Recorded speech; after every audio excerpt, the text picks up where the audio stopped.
Então, boa noite a todos. Nós estamos recebendo aqui hoje, para essa live, o professor, advogado, Ronaldo Piber, é mestre em Direito Médico, especialista em bioética, especialista em Direito Médico e da Saúde, presidente da Comissão de Bioética e Biodireito da Ordem dos Advogados do Brasil, da subseção de Pinheiros, idealizador do projeto Consentimento e Letramento em Saúde. Então, aí nós vamos ter uma live bem interessante, aprender bastante aqui hoje sobre essa questão do termo de consentimento livre, esclarecido e informado, que é uma coisa aí que está pegando muito, né? Então, é bom tanto a gente advogado saber para, eventualmente, do lado do cliente ou também do lado do médico, aí para quem faz a parte preventiva aí ou de defesa dos médicos. Agradeço mais uma vez, agora formalmente aqui, professor Ronaldo, por se dispor numa quarta-feira, véspera de feriado, fazer essa live com a gente, vai ser com certeza, vamos aprender mais um pouquinho. Obrigada, viu? Imagina, boa noite a todos e todas, muito obrigado, doutora Rosana, pelo convite, eu agradeço muitíssimo, eu acho que dia frio com véspera de feriado, acho que tem um sabor, né, de ensinamento e troca, né, muito melhor. Espero que vocês estejam me ouvindo bem. Eu gostaria também de agradecer, né, saudar o presidente, né, da subseção de São Bernardo do Campo, doutor Luiz Bertanha, né, e mais uma vez, né, presidente da Comissão de Direito Médico, a doutora Rosana, demais aqui presentes, muitíssimo obrigado. Eu costumo iniciar as minhas palestras fazendo uma audiodescrição, porque usando essa questão inclusiva, né, às vezes pode ser que uma pessoa esteja só me ouvindo, não me vendo agora. Então, eu sou um homem branco, de estatura média, eu tenho cabelos, olhos e barbas castanhos, eu estou vestindo uma camisa xadrez branca, preta com vermelho, e estou aqui, né, nessa mesa virtual, aqui ao lado de pessoas que eu conheço já, outras não, mas eu fico, mais uma vez, muito grato, né, por ter recebido esse convite, e tenho certeza que vai ser uma grande noite de aprendizado para mim, também porque isso aqui é uma troca, né? Então, eu vou tomar liberdade, doutora Rosana, de compartilhar uns slides para a gente conseguir seguir um roteiro aqui, para não ficar muito cansativo essa questão só de fala. Então, obrigada, viu? Vamos ver aqui. Quando vocês começarem a enxergar a tela, vocês me falam. Já estamos, tá aqui aparecendo já. Tá vendo? Então tá bom. Bom, então o tema, né, esse é a importância do consentimento informado, livre e esclarecido. No decorrer dos slides, a gente vai perceber que geralmente as pessoas usam, né, o termo ou livre esclarecido ou só consentimento informado. E eu achei uma coisa muito curiosa, quando você me pediu para falar sobre esse tema, completo, assim, informado, livre, esclarecido, me deixou com muita alegria, assim, porque eu só conheço um professor em âmbito global que usa esse termo completo, que é o professor Rui Nunes, da Universidade do Porto, que é o atual presidente, né, da Cátedra Unesco de Bioética Mundial. E depois que eu li esse termo num livro dele, eu comecei a utilizá-lo e achei fantástico, que é a maneira que justamente que você me pediu para falar. Então, a gente costuma usar só consentimento informado ou consentimento livre e esclarecido, mas eu acho que ele deve ser, além de informado, ele também tem que ser esclarecido, né? Então, e a gente vai ver que isso realmente tem a ver, né? É assim que deve ser. Bom, fazendo esse parênteses aqui de entrada, eu já fui devidamente aqui apresentado, então eu vou passar esse slide aqui. E aí eu vou começar falando o seguinte: o dever de informar é um correlato do direito à informação. E esse direito à informação, então, ele está elencado aí, para quem é advogado, né, no artigo 5º, inciso 14 da nossa Constituição Federal, e os demais que não são da área jurídica, que estão nos acompanhando aqui, ou que possam vir ver essa live posteriormente, ele fala justamente desse direito de informação, né, que todo cidadão deve ter. E isso corresponde a uma boa-fé, né? Que nada mais é que essa lealdade, confiança, essa probidade, né? Essa ausência de intenção lesiva, né?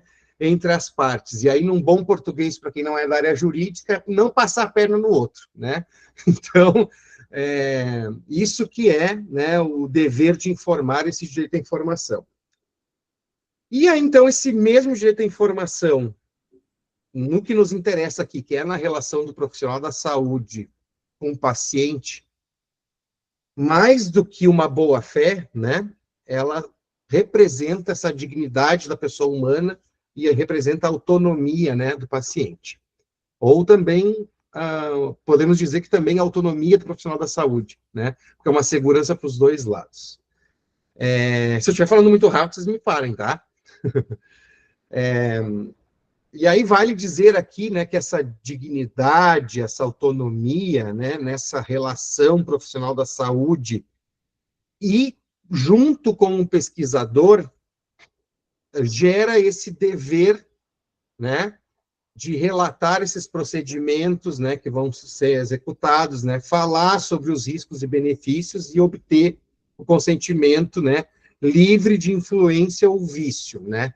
O que seriam esses vícios? Não pode ter uma coerção, não pode ser obrigado, não pode, né, fazer com que a pessoa assine aquilo ou que concorde com alguma coisa sob pressão, né? Então, isso que significa, né, obter o consentimento com essa liberdade, né? Que é o que a gente chama de voluntário, né? Bom, então, a partir disso, a gente sabe que o consentimento informado, de modo geral, ele tem que ter 5 requisitos. O primeiro deles é a competência, que não significa competência civil, né, de maior de 18 anos, então, que não é a capacidade civil, é a competência para poder tomar decisão. Isso significa que a pessoa tem que estar com um pleno discernimento das suas faculdades mentais. E existem algumas correntes, né? O meu orientador de mestrado era um médico pediatra. E ele fala, crianças a partir de 6 anos de idade conseguem tomar algumas decisões. Então, essa competência, ela deve ser exercida, inclusive em pacientes infantis. Né? Só fazendo um parênteses aí, se você me permite, eu não sei. Claro.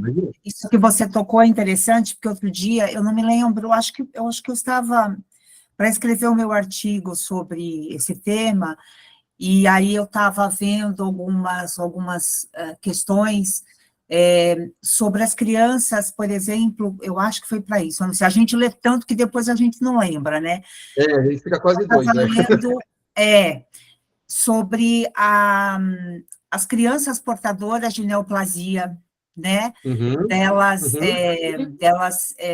apesar de serem crianças, delas serem ouvidas quando elas dizem, para mim chega o tratamento, eu não quero mais. Exato. Então, isso chega no ponto que você chegou, né? Eu acho que é por aí, né? Eu acho que nem que você fale de uma maneira lúdica, né? Porque, afinal de contas, a pessoa que está um paciente infantil, né, um paciente pediátrico oncológico, né, que é o caso aí, ele vai se submeter a um tratamento tão longo, muitas vezes, que não tem como você enganar a criança, né? Lá pelas tantas, você vai dizer assim, olha, nem que você fale assim, eu eu estou te dando um remédio que, na verdade, é um soldadinho que está entrando aí para combater o exército do mal, sei lá, né? Dependendo do nível né, da idade da criança. Eu acho que isso é consentimento, né? Uhum. É claro, tem um nome técnico que é o assentimento, né, informado, mas são maneiras, né, de dizer, né? É, recentemente eu vi, já na época da pandemia, uma questão envolvendo vacinas em crianças, não vacina da Covid, mas vacinas de modo geral. Tem alguns laboratórios, inclusive em São Paulo, que eles usam de uma técnica que é um óculos de realidade virtual, que a criança coloca, um óculos de realidade virtual, e ele, quando coloca aquilo, ele se insere numa história. Então, a criança, ela chega lá e aí aparece um personagem e conversa com ele. Olha, eu sou um ser da floresta, ou sou um guerreiro, um super-herói, né? Tem várias histórias dessas, mas são todas mais ou menos parecidas. Daí você diz, nós precisamos combater os inimigos da floresta, né? E para isso eu vou te dar primeiro o poder do gelo. E aí é bem na hora que a enfermeira passa o algodão no braço da criança. Olha. Ele não sente, porque como ele está com óculos de realidade virtual, né? E aí, agora eu vou te dar o poder do fogo, e aí é a hora da vacina. Só que Olha que isso, interessante. aí termina, a criança sai como se sentindo um super-herói, mas ela foi enganada, Uhum. né? Bioeticamente falando, talvez nós estejamos criando pessoas que não vão suportar dores, que não vão suportar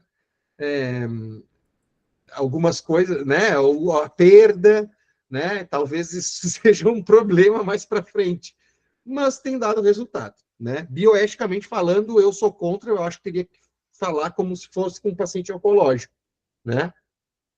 Da pediátrico, como eu falei, Sim. olha, tu pode usar uma maneira lúdica, mas não Não, não, esconder, não, não né? escondendo, né? Não camuflando, né? Não Uma camuflando, maneira exatamente. lúdica, mas que dentro do entendimento da criança que ela consiga discernir se Exato. aquilo, se ela quer, se ela não quer, né? Se é bom, se não é bom, né?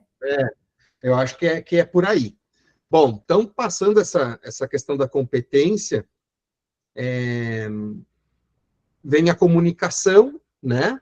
Que ela pode ser de diversas formas, oral, escrita, né? Enfim, a compreensão disso. Então, a comunicação seria o informado e a compreensão o esclarecido, né? Essa voluntariedade, que é o livre, e a própria autorização, que é o próprio consentimento, né? Então, o consentimento informado, ele livre, esclarecido, né? Ou só consentimento informado, ele tem esse viés de ter esses 5 pilares, e se um deles falhou, ou mais de um, falhou o consentimento, que é o que a gente vê nas demandas judiciais, né? Eu, enquanto estava falando aqui, eu vi que surgiu uma pergunta, mas eu não consegui ver qual que era. Ah, É, peraí que eu consegui ver o chat. eu, Que dá para falava ver, tá, sobre consegui ver. idosos, né? Uhum. Consentimento para idosos. Idosos com consciência sem comprometimento mental. Tem algum parâmetro de idade para que algum responsável assine o termo de consentimento informado? Ou ele mesmo pode ser responsável a responder? Olha, eu vejo que ele é responsável e tem que responder, né? Eu acho que a gente tem uma grande... a gente tem uma mania de se intrometer, né, na parte de autonomia de pais, idosos, avós, né? E muitas vezes a gente não respeita, né, justamente essa autonomia deles, assim. Então, eu acho que tem que deixar claro, perguntar, saber se quer, se não quer, enfim, eu acho que mais do que um fluir biológico, a gente tem uma biografia, né? Como Uhum. pessoas. Então, eu acho que, né, o serviço de saúde tem autonomia do paciente idoso, exatamente. Às vezes tem medo, né? Fala com a família porque acho que o idoso não está entendendo, né? O próprio profissional da saúde faz isso, né? Comete esse erro, né? Mas eu acho que tem que ser uma conversa bem franca mesmo, né, para nunca tirar a autonomia do idoso, né, se ele está com discernimento total. Bom, e aí, então, quando a gente fala de consentimento informado de modo geral, a gente sabe que ele pode ser tanto para pesquisa científica, quanto para consultas e procedimentos. E aí aqui eu criei um quadro, mais ou menos assim, para a gente conseguir fazer uma diferença, né? O primeiro deles para pesquisa, ele é um direito do voluntário da pesquisa e um dever do pesquisador.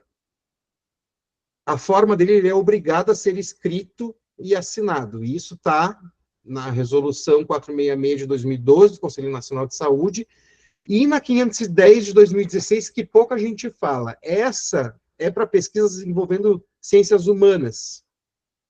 Pode ver que ela é posterior, né? Uhum. E essa ciências humanas, ela já fala que dependendo da população que você está pesquisando, você pode usar outros meios de obter o consentimento que não a forma puramente escrita e assinada, porque às vezes a pessoa não sabe ler, a pessoa não sabe escrever, né? Então pode ser por vídeo, pode ser por áudio, pode, enfim, ter diversas outras maneiras. Isso falando de pesquisa. Quando é para consultas e procedimentos, então é um direito do paciente, um dever do profissional da saúde, né?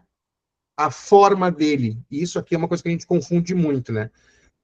A forma dele é um registro em prontuário. Isso é obrigatório. Uhum. Podendo ele ser escrito ou assinado, né?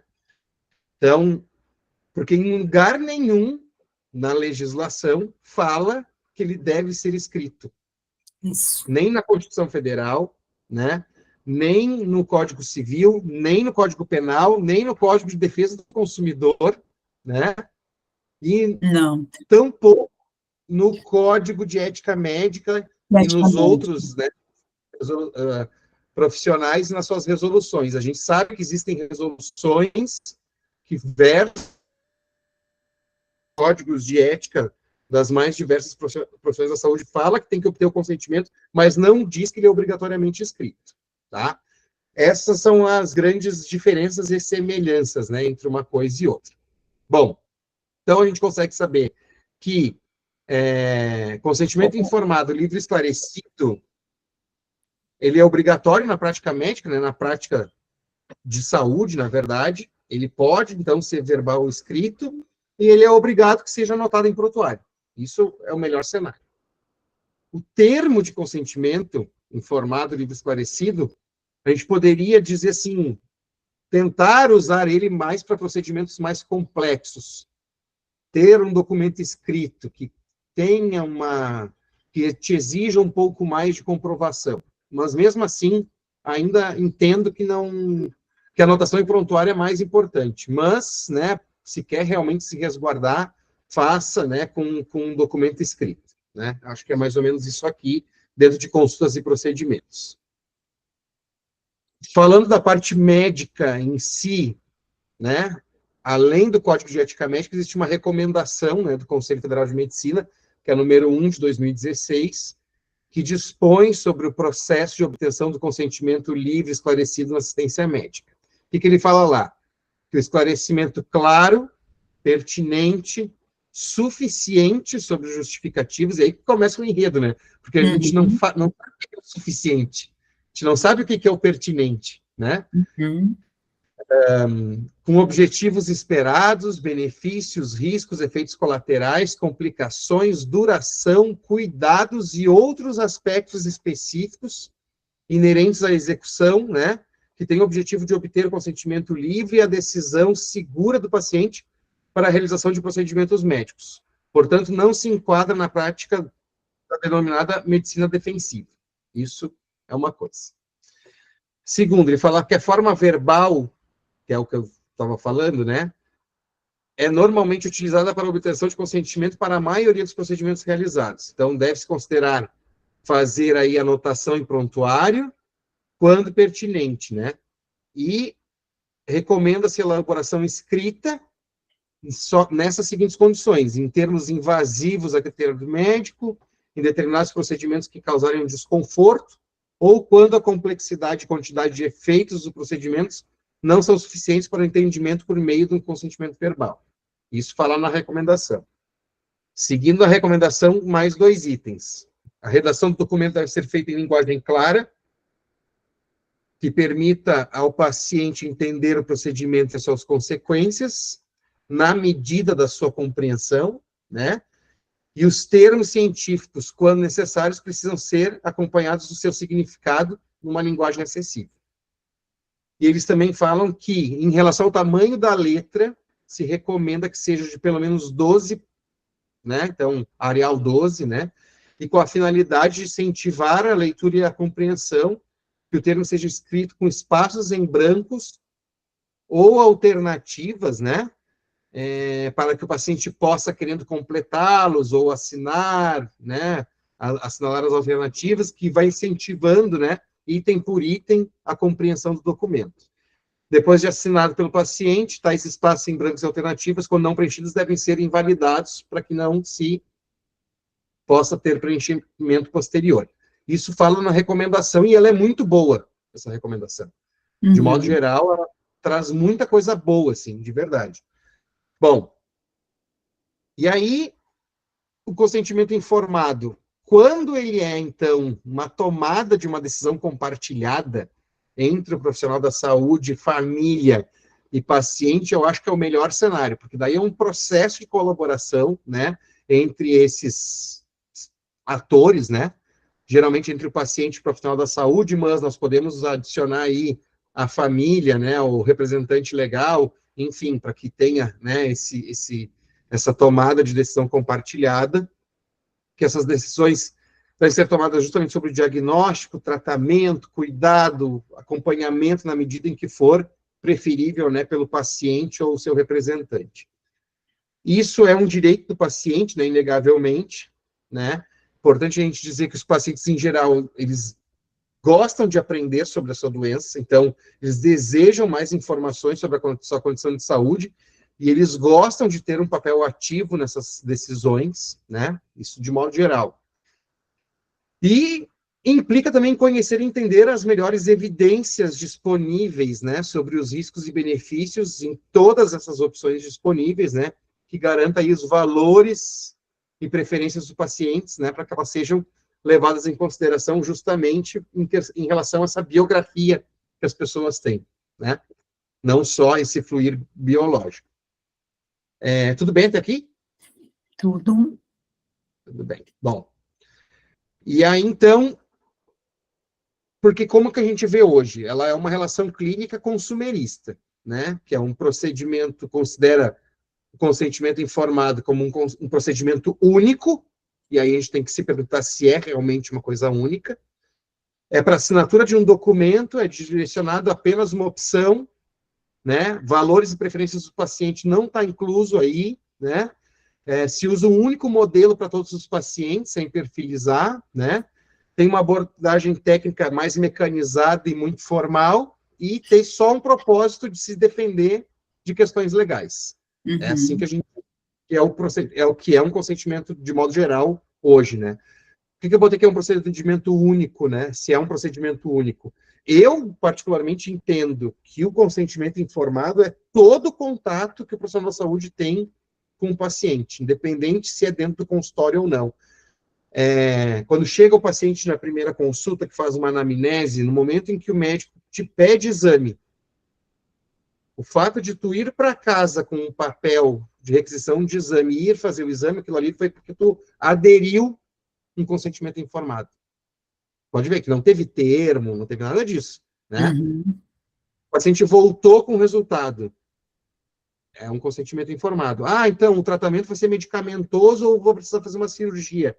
Ele aderir ao medicamento, tomar direitinho, ou concordar com a cirurgia, foi um consentimento informado.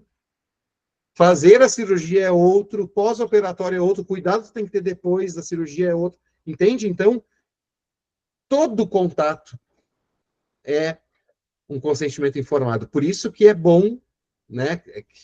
O ideal é que seja tudo anotado em prontuário, porque tu não vai fazer termo para tudo isso, né?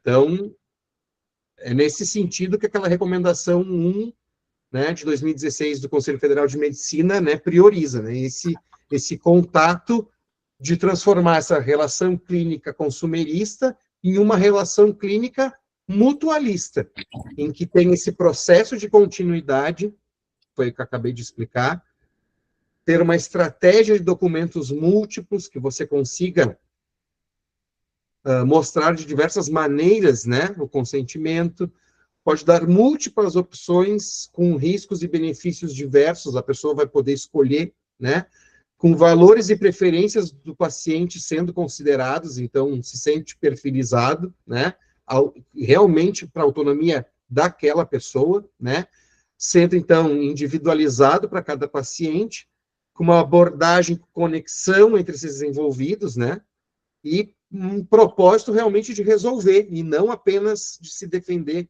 legalmente.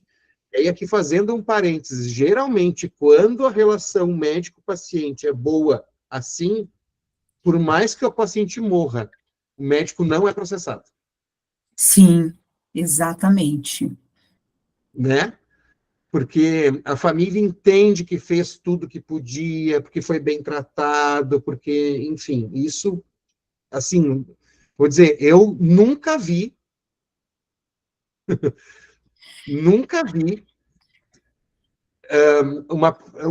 que tenha tido uma relação realmente de conexão com a família, de conexão com o paciente, que depois tenha sofrido um processo. Eu não vi.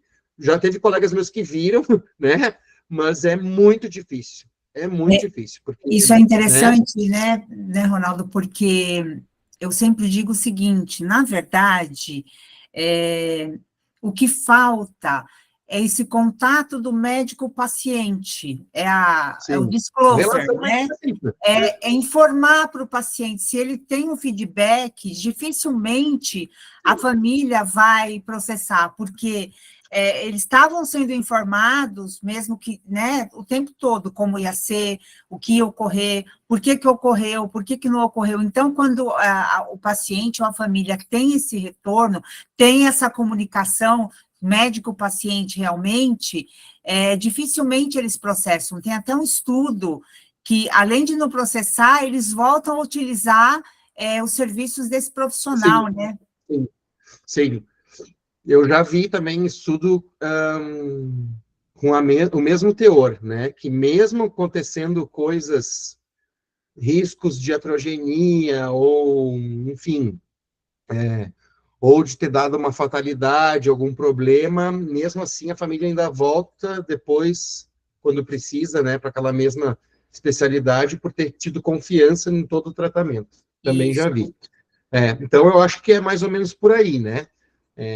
Se a gente pode dizer assim, uma maneira de inibir processo em relação a isso, que é impossível, né? A gente conseguir, garantir que não vai ter, mas eu acho que essa aqui, né, a relação médico-paciente bem formada, uma tomada de decisão compartilhada, talvez seja o caminho, né, que a gente tanto espera, né?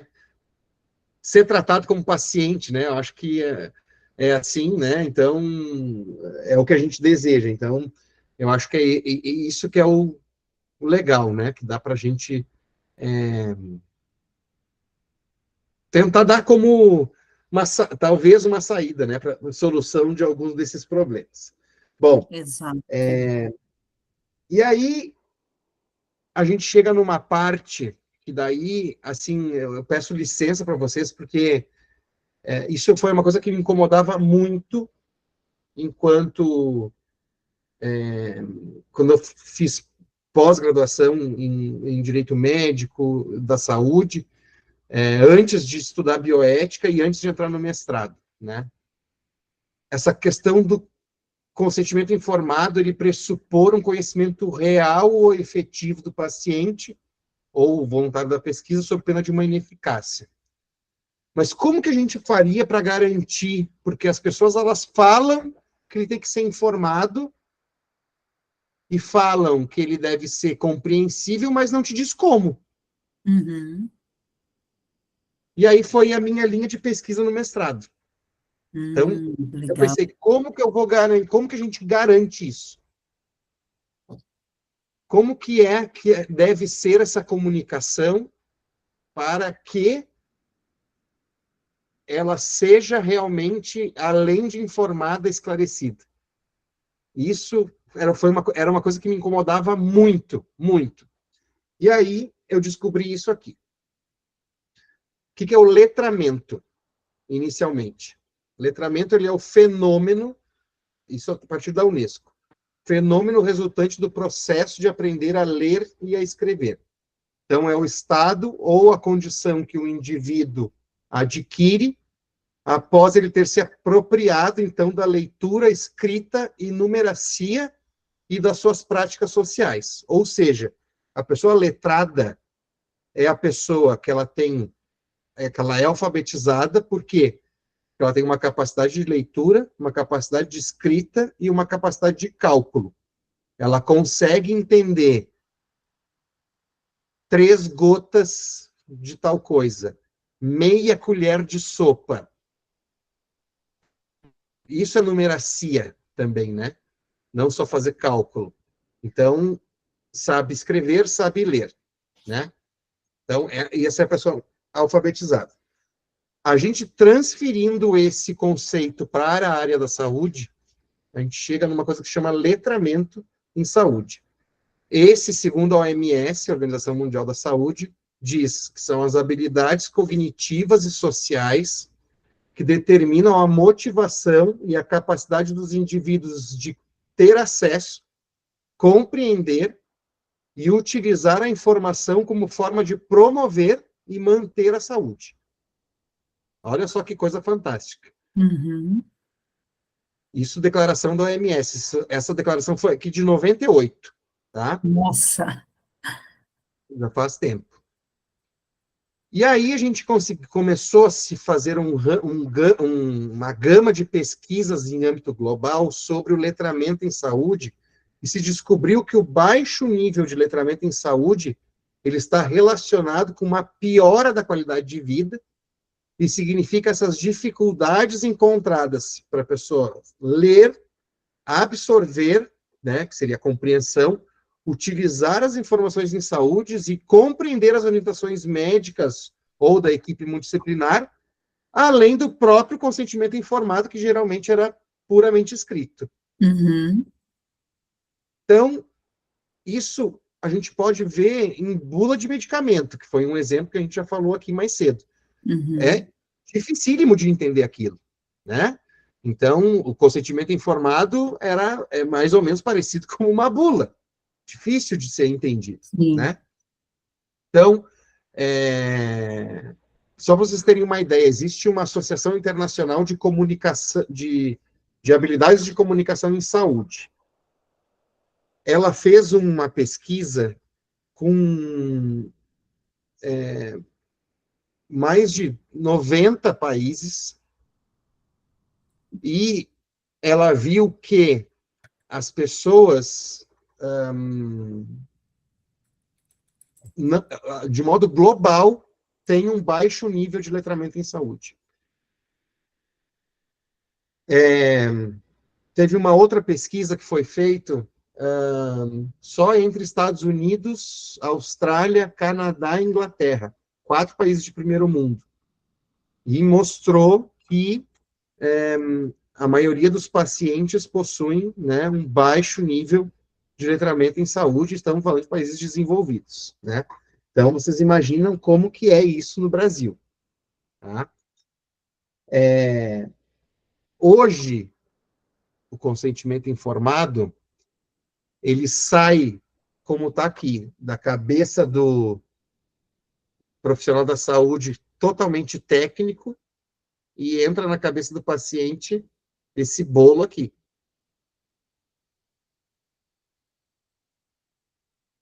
É assim que funciona, né? Uhum.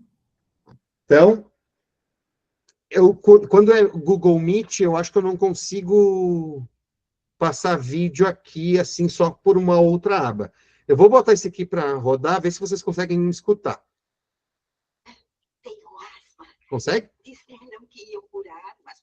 Estão ouvindo? Disseram que iam curar, mas continua tudo do mesmo jeito. Bom, às vezes os médicos cometem erros. Ana, vamos ter que nos esforçar em dobro. Usa o inalador O tempo todo, vai um inteiro por semana. e está usando corretamente? Será que eu pareço uma idiota? Não.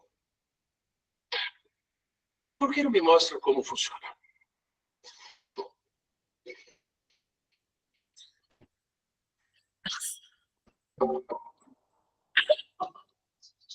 Idiota. Do que se tratava? Receitas jamaicanas de frango. Isso é mais comum do que a gente imagina. Que doideira, Aqui, né? uma falha de consentimento informado quando receitaram a bombinha para ela, porque pressuporam que ela sabia utilizar. Não Uhum. explicaram a maneira de utilização. Inclusive, depois disso aqui, eu fiquei sabendo que, na verdade, ainda não é nem do jeito que a gente pensa que é botar na boca. Existe um extensor que tu coloca, que é com uns 10 centímetros de distância da boca, que ele que espalha para dentro, assim. Nossa. Olha só, né? Eu me achando mais letrado, né? E ainda descobri que ainda tem um extensor que tu coloca para espirrar a bombinha. Ó, vamos vendo. Então, isso aqui teve uma falha de consentimento quando receitaram para ela a bombinha, que pelo jeito não foi o Dr. House, né? Uhum. Então, receitaram a bombinha, disseram que iam curar, né? Que bom que vocês conseguiram ouvir, né? Eu achei que tinha que botar pelo um outro link do YouTube. Então, essa, né, é um grande problema, né? Eu não sei como é que vocês conseguem entender isso, né? Que teve uma falha, né? Como a gente falou, o consentimento ali é uma coisa constante. Ela não aderiu ao tratamento corretamente porque teve uma falha no consentimento informado e em função de um baixo letramento em saúde. Uhum. Porque informaram para ela que ela tinha que tomar um remédio, mas não informaram da maneira correta, então não se compreendeu, não se utilizou. Bom, isso aqui é uma coisa. Então, o que a gente tem que saber é que o óbvio deve sempre ser dito, Exatamente. né? A gente não pode pressupor que o paciente entende tudo, né? Enquanto profissional da saúde, né? Mas enquanto advogados, isso aqui é uma das coisas que a gente precisa orientar, né, os clientes quando for cliente profissional da saúde, né? Bom,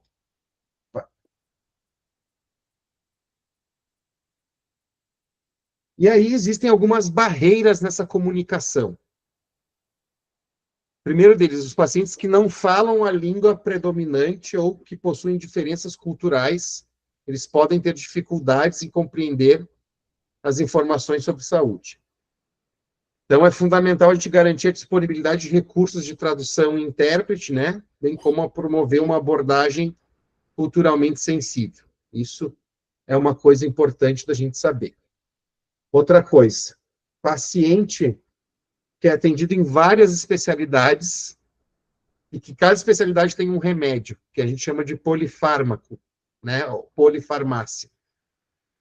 Os médicos eles precisam saber se existe alguma interação entre esses medicamentos que pode provocar algum outro problema. Então, o que é falando em risco e benefício, né? Qual que seria o risco de não tomar todos ou tomar só alguns, ou qual o benefício de tomar todos ou tomar só alguns, né? Faz parte de um consentimento informado para o bem-estar da pessoa. E aí existem algumas ferramentas de letramento em saúde que auxiliam nessa comunicação. A primeira delas é, né, o desacelerar, né? Falar com calma, né? O paciente ele precisa ser entendido, tem que deixar ele falar, né? O falar com calma tem a ver com falar com uma velocidade adequada, né? Para que ele consiga, o profissional da saúde consiga ser entendido e que o paciente consiga entender, né? Vocês já conseguiram ver pelo vídeo do House ali, não subestimar que o paciente entende tudo, né? Então, não subestime, né? O paciente não entende tudo. E tá tudo certo, né? Uma coisa importante, que aí é a grande diferença do letramento para o letramento em saúde. O letramento em saúde, ele não está vinculado ao grau de instrução do indivíduo. Uhum. A pessoa pode ter uma boa educação formal e não compreender coisas sobre a sua saúde. Nós podemos ser um advogado e não saber o que é uma laparoscopia, certo? Uhum. Então, assim como dentro das especialidades médicas também, o médico pode saber coisas de endocrinologia, mas não sabe alguns termos em genética. Normal, né? Mas então imagina para um paciente que não é da área da saúde. Então, né, o letramento de saúde não está vinculado ao grau de instrução do paciente. Dica para o médico, né, ou para o profissional da saúde: procure saber o que o paciente entende sobre sua doença. Uhum. Às vezes ele sabe algumas coisas, às vezes não, né? Então, é tentar entender numa entrevista, né, nessa anamnese bem feita, né, tentar chegar numa relação médico-paciente, né, forte, né?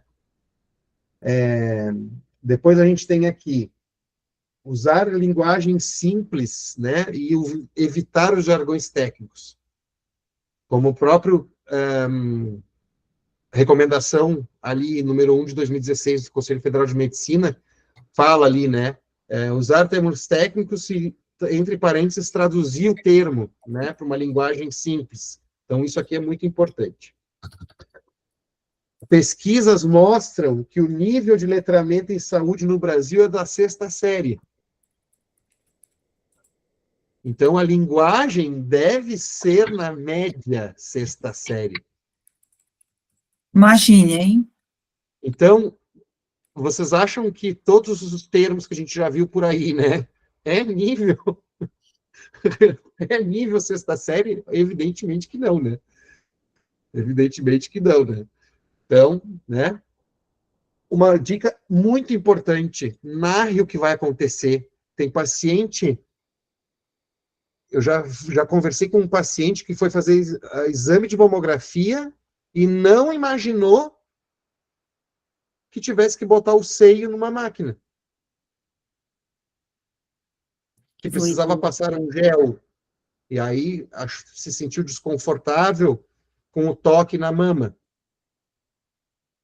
Então, narre o que vai acontecer. Com licença, vou encostar a mão aqui, eu vou passar o transdutor aqui, eu vou levantar a sua calça um pouquinho, eu vou passar a mão no seu pescoço, na sua nuca, para não dar interpretações, né, equivocadas, né? Então, Exatamente. narre o que vai acontecer, né? Isso é muito importante, né? Muito importante.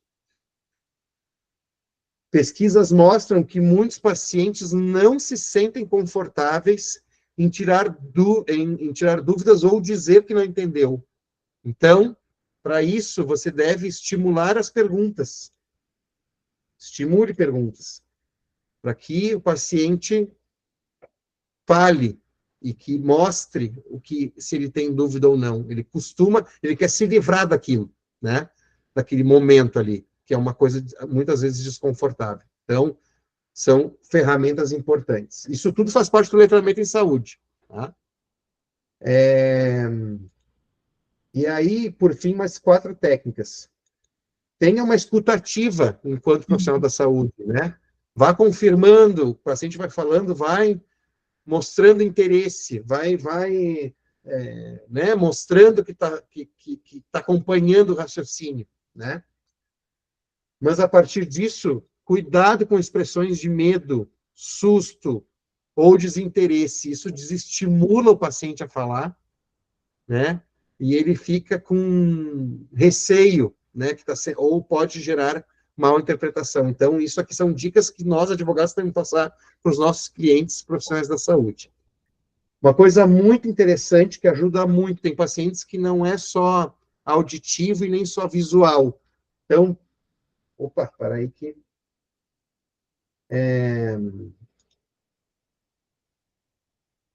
Usar tabelas, figuras e vídeos, isso, protótipos, aqueles protótipos que tem 3D, isso ajuda o profissional da saúde a mostrar o que vai acontecer internamente, o paciente se sente, às vezes, mais acolhido e entender aquilo em termos de esquema, né? Então, pode usar tabelas, figuras, entre outras coisas.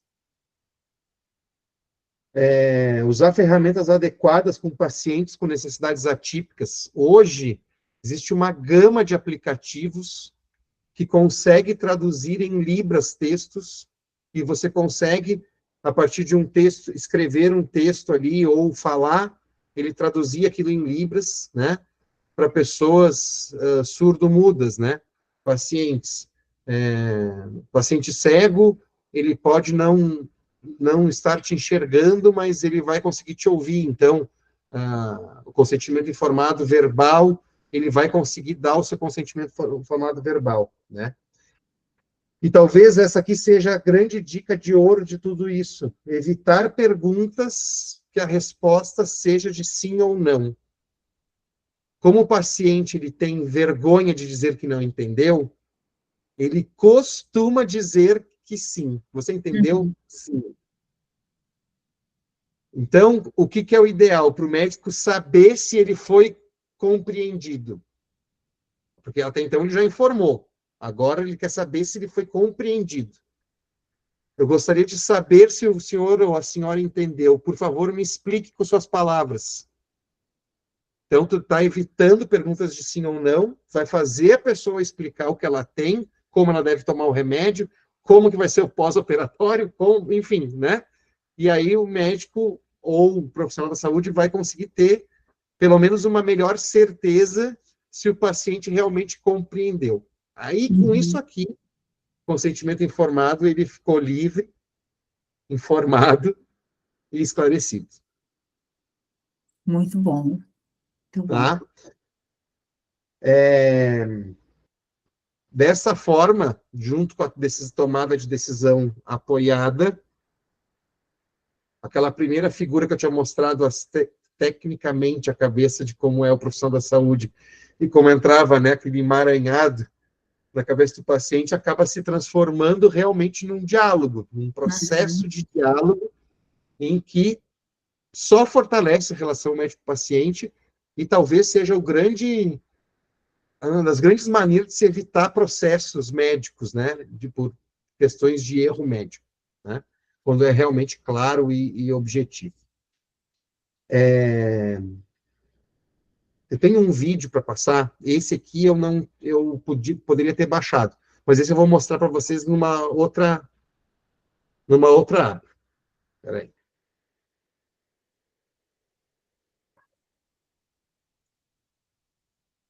Que é a síntese, foi o produto da minha dissertação, né?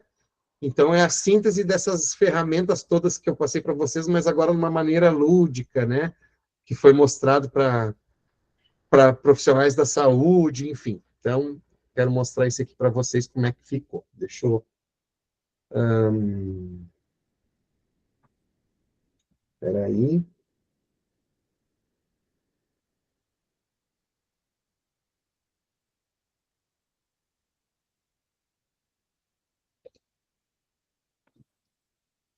Aqui.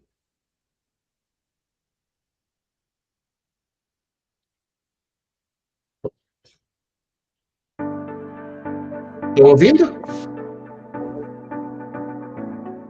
Sim. Me conta uma coisa. Se chegasse hoje para você um paciente com deficiência visual ou auditiva, você conseguiria realizar um atendimento completo e humanizado?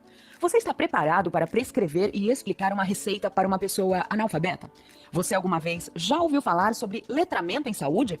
Não? Então, me acompanhe até o final do vídeo para aprender um pouco mais sobre seus pacientes e a individualização que cada atendimento requer.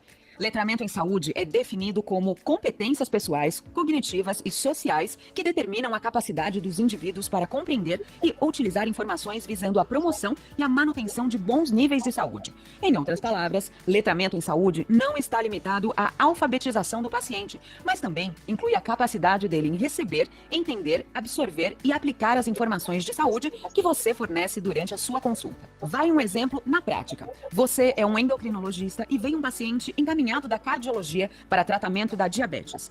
Você primeiro procura saber o que seu paciente entende sobre sua doença ou já parte do princípio que ele já saiba?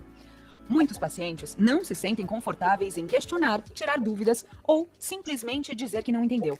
Assim, ao pressupor que seu paciente entende sobre sua doença e sobre o tratamento sem antes questioná-lo, você dá início a uma sucessão de fatos que culminam em uma má aderência ao tratamento, enfraquecendo na relação médico-paciente e maiores complicações de saúde. Se você nunca mensurou o nível de letramento em saúde do seu paciente, aí vão duas técnicas para você usar. 1. TOEFL. É um teste que avalia as habilidades com números e habilidades com termos em saúde, usando 3 textos com espaços faltando e 4 opções de palavras para cada espaço. 2. REALM. É uma lista de 50 vocábulos de saúde que avalia se a pessoa a sabe ler e pronunciar sem avaliar o entendimento. Depois que você conhece o nível de letramento em saúde do seu paciente, é importante que você aprimore as habilidades de letramento para que a sua consulta seja humanizada, eficiente e esclarecedora. Aí vão algumas ferramentas essenciais no atendimento.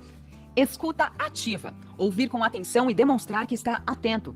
Sim, eu entendo. Me conte um pouco mais sobre essa sua dor no joelho. O ideal é deixar o seu paciente falar de suas queixas por pelo menos 2 minutos. Comunicação não verbal. Cuidado com expressões faciais de medo, susto ou desinteresse. Isso assusta e desestimula o paciente a falar. Utilizar materiais compreensíveis. Tabelas, vídeos e adesivos ajudam principalmente para um paciente com ausência ou dificuldade de leitura e escrita. Comunicação verbal. Fale em uma velocidade adequada e evite usar termos técnicos. Termos de difícil compreensão implicam em má adesão ao tratamento, não entendimento da doença e menos confiança no médico. Agora, uma dica para aquelas perguntinhas do começo. Hoje existem diversos aplicativos que auxiliam na comunicação com pacientes portadores de necessidades visuais ou auditivas que demandam uma atenção especial. 1. HandTalk. A ferramenta usa um avatar digital interpretado pelo personagem Hugo para desenvolver os gestos e facilitar a comunicação com pessoas surdas ou com dificuldades auditivas. 2. VLibras é um conjunto de ferramentas gratuitas e de código aberto que traduz conteúdos digitais, texto, áudio e vídeo em português para Libras. 3. Fitas texturizadas para colocar nas receitas, pedidos de exames e outros papéis e sua devida identificação em caixas. 4. Caixa com divisões diferenciadas. Para finalizar uma consulta, é importante certificar que o paciente compreendeu todas as informações fornecidas. Para isso, são usadas 2 técnicas. Técnica do teachback. Avaliar a compreensão do paciente através de perguntas abertas como, por exemplo, Larissa, me conta o que você entendeu do hipotireoidismo. Como é para tomar a levotiroxina? Ask Me 3. Fazer 3 perguntas para o paciente. O que você tem? O que você deve fazer? Por que é importante para você fazer isso? É importante fazer as perguntas de maneira descontraída para nunca intimidar o paciente caso ele não saiba responder. Portanto, é importante dizer, se não souber responder, tudo bem, eu explico novamente sem problemas. Ao procurar um médico, todo paciente busca por conforto, atenção, olhar e toque. Seja sempre empático.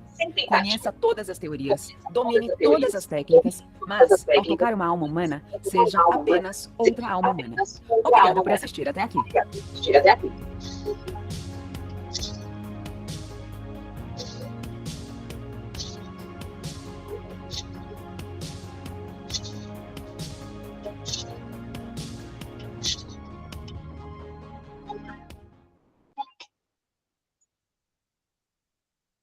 Muito interessante. E aí, então, voltando lá para o meu slide, Rô, eu juro que eu não demoro muito mais, tá? Não, fica tranquilo. O povo já deve estar desesperado. Vamos ver aqui. Aumentou? Ah, não, tem que ser o... Peraí. Eu tenho que compartilhar ele grande já.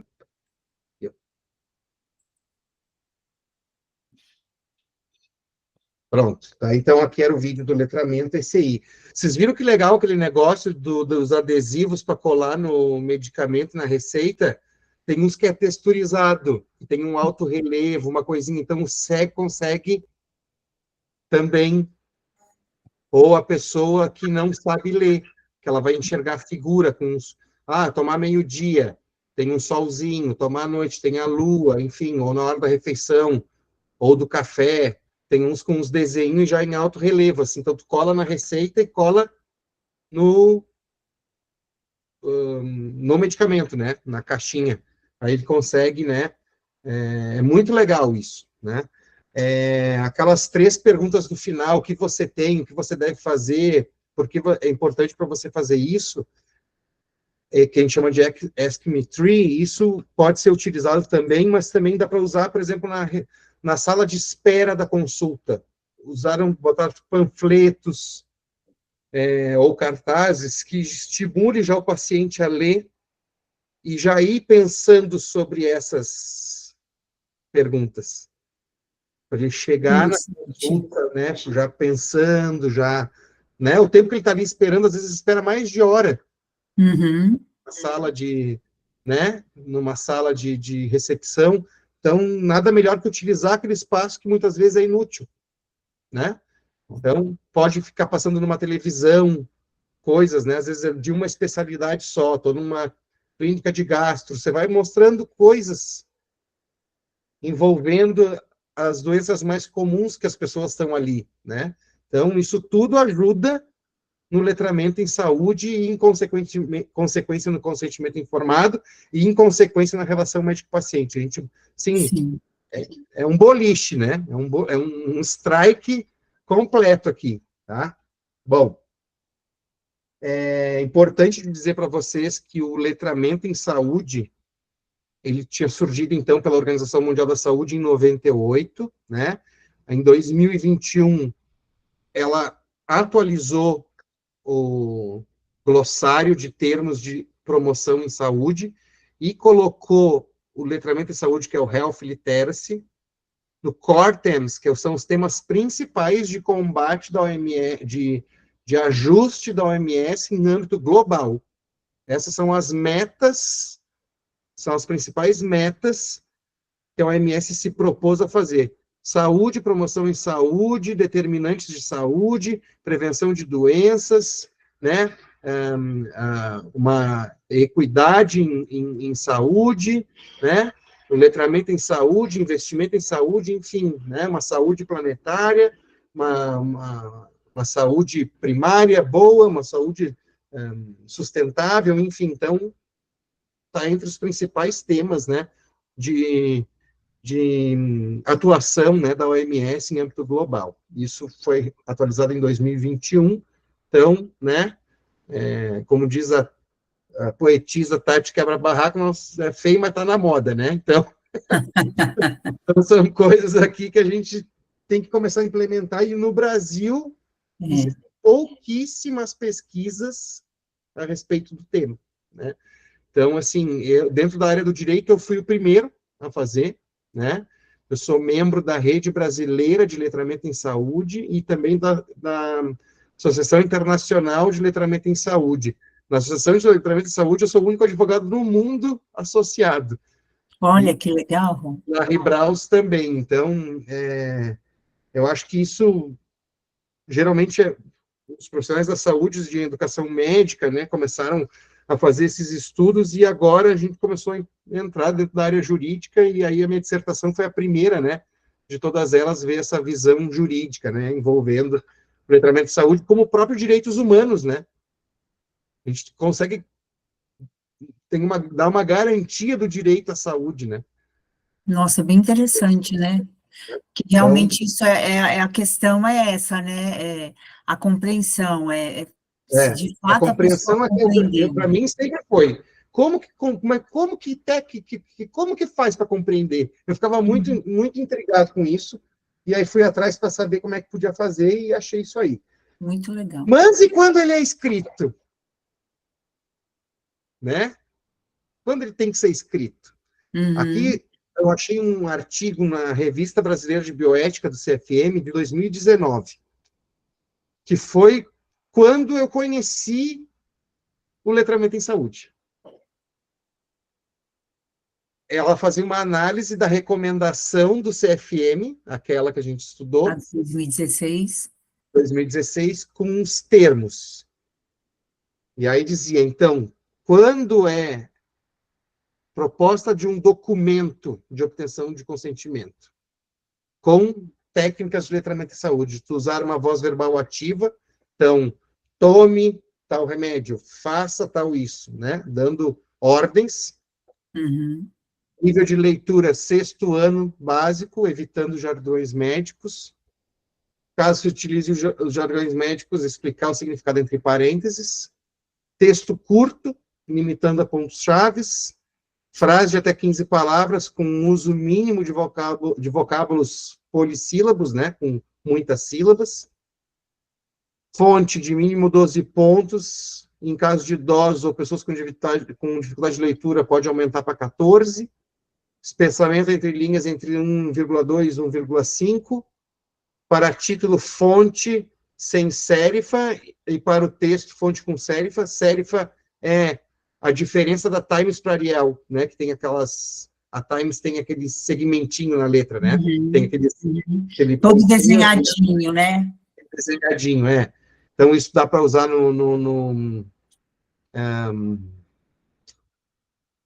nos títulos e no texto, né? Organização do texto, utilizar gráfico quando aplicável, para comunicar dados numéricos com legendas explicativas, né? Paciente geralmente não entende, a nossa, 10% da população usa 1 em 1 milhão, entendeu? 1 em 100, que ele vai conseguir entender, né? Uhum. Melhor para ele. Interlocução entre letras maiúsculas e minúsculas, não ficar tudo minúsculo, usa quando dá maiúsculo e minúsculo. Contrastes de cores entre o texto e a página. Então, esse consentimento informado, que é um papel rosa, tenta botar uma letra preta que destaque, né? Não adianta colocar um papel cinza com a letra preta. Fica tudo muito escuro. Tem que ter contraste. Tem que ter contraste, tá? Ou um papel muito clarinho com uma letra clarinha, né? Coisa bem de dermatologia estética, sabe? Não Tudo adianta. clean, tudo tão clean que ninguém entende nada. Não adianta nada minimalista, tem que ter contraste, tá? Uhum. Espaçamento em branco entre os tópicos, né?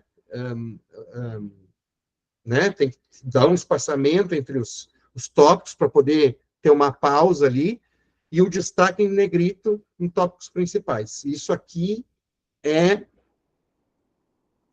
o que deve ser, de acordo com a recomendação do CFM e com as técnicas de letramento em saúde, para uma parte textual, né, um termo. Isso aqui é a melhor coisa, né, claro, e aí tentando colocar aquelas partes que dê para preencher, assinalar, enfim, que mostra que a pessoa leu o texto, né. Tudo isso a gente consegue saber que só aí a gente está dando um privilégio para uma pessoa, justamente que o ser é ser percebido, né? A pessoa se transforma em pessoa quando ela recebe esse olhar. Ela sai deste anonimato aqui, tira esse véu da invisibilidade e recai sobre as pessoas,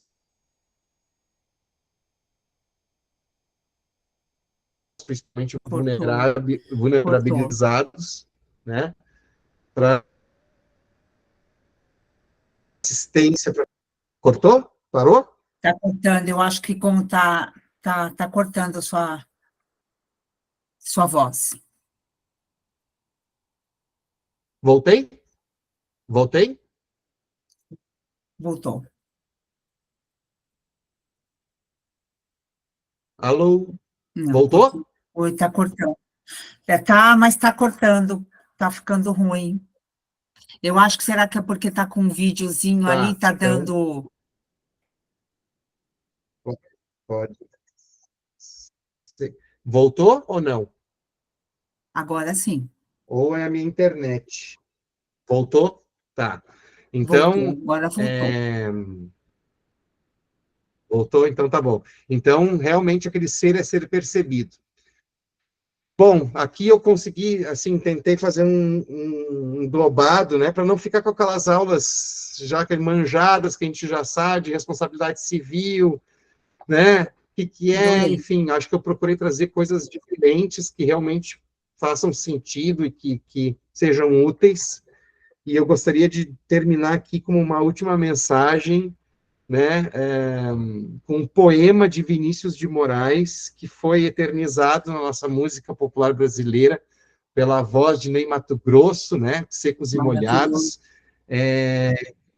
Rosa de Hiroshima, que eu tenho certeza que, ao ler esses versos aqui, vocês vão se dar conta que o letramento em saúde, o consentimento informado e a relação médico-paciente tem tudo a ver com esses versos aqui. Uhum. Pensem nas crianças mudas telepáticas, pensem nas meninas cegas inexatas, pensem nas mulheres rotas alteradas, pensem nas feridas como rosas cálidas. Muito obrigado pela atenção, espero que tenha sido proveitoso para todos vocês e estou aqui disponível para a gente conversar, tirar dúvida, enfim, se vocês quiserem que eu nunca mais volte, eu não volto, e Nossa, se quiser, eu volto igual, e se quiserem que eu volto também. Tá? vai voltar com certeza, já sabe que tem um compromisso com a gente no dia 25 de setembro, né? É, né, é verdade. Agora deixa eu abrir o chat aqui para ver o que tinha É, de pergunta. tem, a gente até já até foi anotando aqui, se você quiser. Pronto, vamos, deixa eu ver aqui. Ah, consigo ver aqui no chat. A Consegue? primeira eu respondi, né, do idoso, tá. Serviços de saúde, termos de consentimento preenchido de forma incompleta, é válido? Eu entendo que não. E eu acho que mais do que isso, ele é um problema que ele é ineficaz, né? Então, se a gente pensar na teoria do negócio jurídico, ele é quase que inexistente, né? É, Ele é, eu acho que ele até pode, eu acho que ele tem juiz que até pode considerar ele como válido, mas eu entendo que ele é ineficaz. Eu eu acho também que, entendo. né, então, mas, né, podem ter outras correntes aí, mas eu acho que é mais ou menos assim. Adolescentes gestantes precisando passar por um parto cesáreo, ou seja, ou procedimento obstétrico cirúrgico de urgência ou de não emergência, adolescente menos de 16 anos, caso hipotético. Quem se responsabiliza ou assina esse termo? Como ficam as assinaturas do termo cirúrgico e do anestésico? Eu entendo que dá para fazer assinatura tanto do... se a adolescente for emancipada, já tem, além da competência, tem a capacidade civil. Agora, se não tiver, você pode colher a assinatura das duas pessoas, tanto da gestante quanto do responsável, enfim, né? Mas eu acho que dentro dessas questões é sempre importante saber o que o adolescente quer, mas menor de idade, né, não deixar de colher a assinatura do responsável legal, né, para não ter um problema de interpretação, né. Uma anamnese feita com calma faz total diferença, faz mesmo, né. Utiliza também a técnica leia de volta, read back, na comunicação, assim compreendemos se realmente ele entendeu aquilo que foi explicado. Sim, sensacional, isso é muito boa.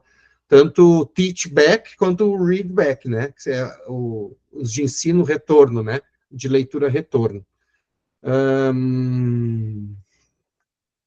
Termo de consentimento assinado pelo marido. Ai, eu acho tão difícil isso aqui, né? Aquelas coisas da vasectomia, né?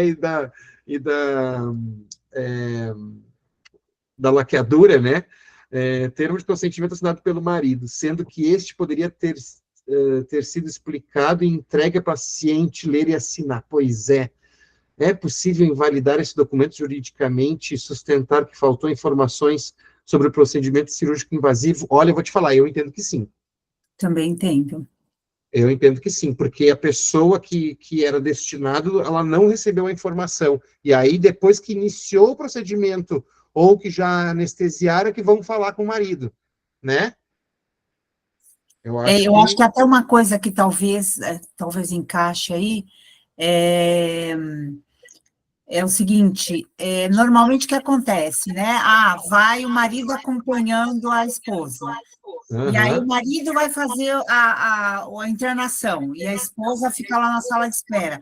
E aí ninguém se preocupa, eventualmente, em dar esse termo, já dá tudo para o marido assinar, né? Porque é o consentimento genérico.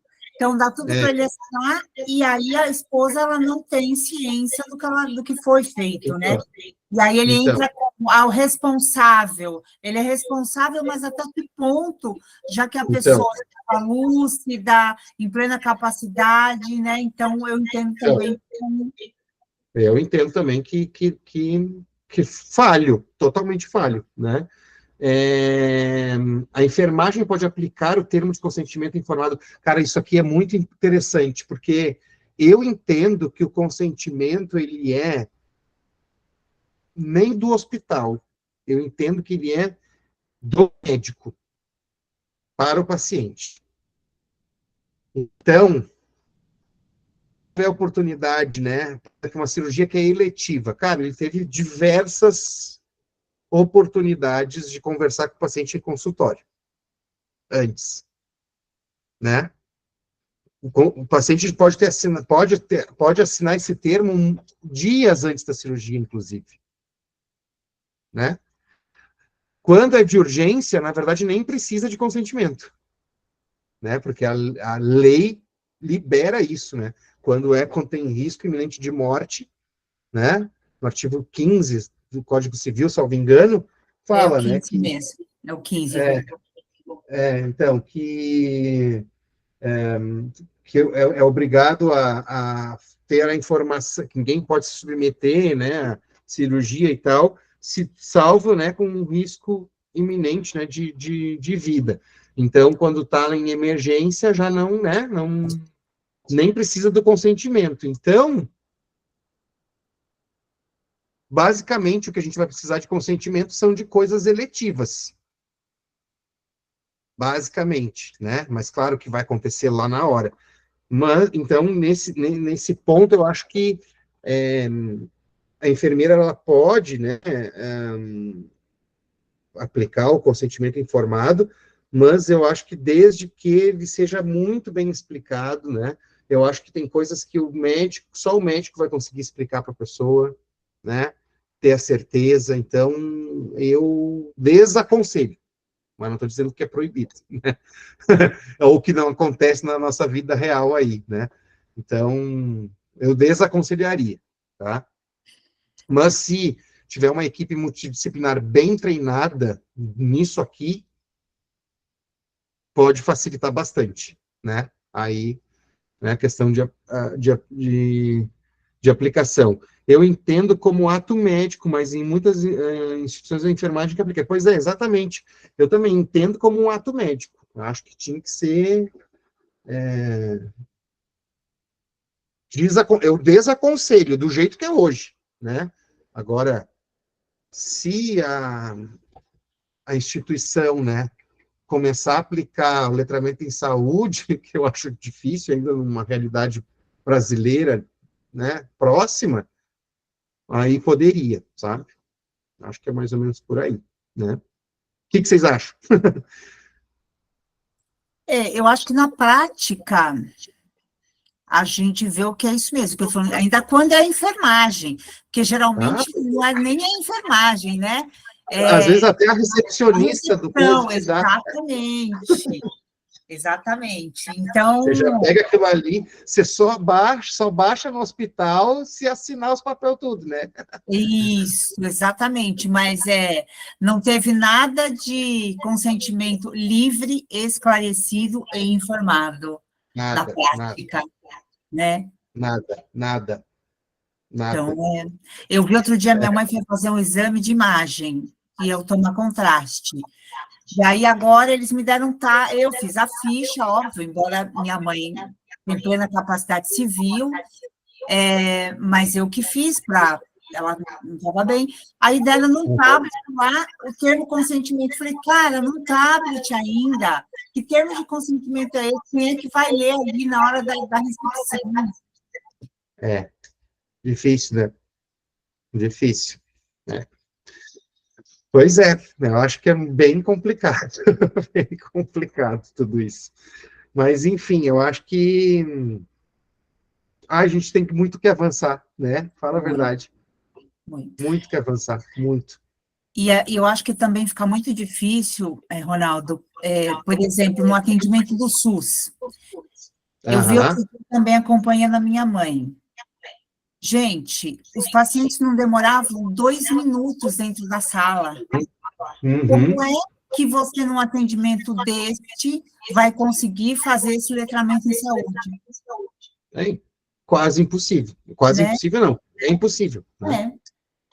Né? É impossível. Não é possível você... Tem lugar que dá meta de consulta de 8 minutos, gente. Então, como é que nós vamos ter uma... É essa questão, né? A questão, a gente para aí, na verdade, não é nem, eventualmente, não é nem que o profissional da saúde, o médico não queira. Ele não tem como, né? Ele não tem como fazer isso. Ou ele atende, ou ele fica fazendo o letramento, então é muito difícil. Muito complicado. Muito complicado. Adriana, fala, Adri. Então, esses dias o meu filho estava fazendo, ele está no internato, né? Ele estava num determinado hospital, e eram 100 pacientes para 4 médicos atender. Impossível. Impossível dar conta, não tem como. Quanto tempo? Em quantas horas? À noite, um período da noite. Não tem? E eles todos pedindo socorro para o pessoal que estava lá como internos. Vem aqui me ajudar, porque não estou dando conta. Todo mundo lá no maior desespero, 100 pacientes para 4 médicos. Então, é impossível você conseguir dar conta de fazer isso. Por mais que a gente não tem como. Difícil. A realidade é muito difícil. Você dividir isso daí em 12 horas, chega nisso daí, sim, 6, 7 minutos por cada paciente. E na emergência, hein? Na emergência do hospital. É difícil. E a gente não está nem falando de SUS aí, né? Imagino, né? Deve estar falando de algum hospital particular. Não, nesse caso era uma Santa Casa. Bom. Nesse caso que ele estava, era uma Santa Casa. Mas é dessa forma, então fica bem difícil de um médico conseguir dar um atendimento como necessita, né? Como a gente gostaria. Sim. É bem difícil. E aí vem aquela coisa bem da moda, né?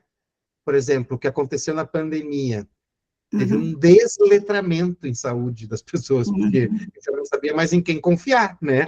Porque uma hora o Ministério da Saúde falava uma coisa, outra hora a OMS falava outra, o presidente falava outra, o